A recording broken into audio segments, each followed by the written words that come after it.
Servicenormen er efter vores opfattelse et værktøj, vi som virksomhed kan bruge, når vi skal ud og lede efter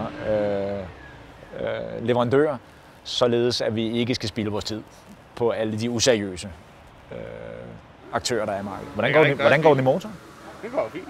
Som udgangspunkt er det jo et spørgsmål for mig om, at når jeg indgår en aftale, at vi, ja, jeg var lige ved at sige, at man kan bruge den som checkmark og sige, nu siger vi, det er det, vi gør, det er det, vi gør, det er det, vi gør, at det så også bliver overholdt.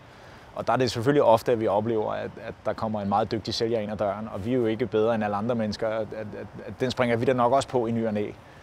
Og det er jo både dyrt og meget bøvlet, og du får jo ikke udført den opgave, du reelt går ud og tilkøber, som de har lovet.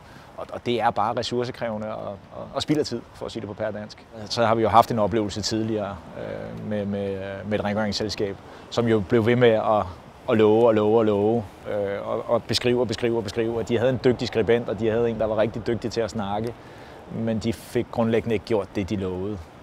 Og til sidst så blev vi sådan set træt af det, for at sige det som det er, at de skrev pænt, de var søde at snakke med, men de leverede jo ikke det produkt, som vi reelt betalte for.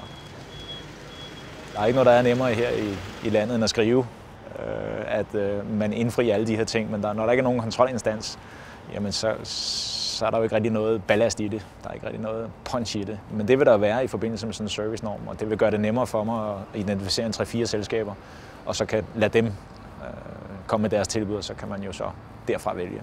Så ved man, at tingene er i orden.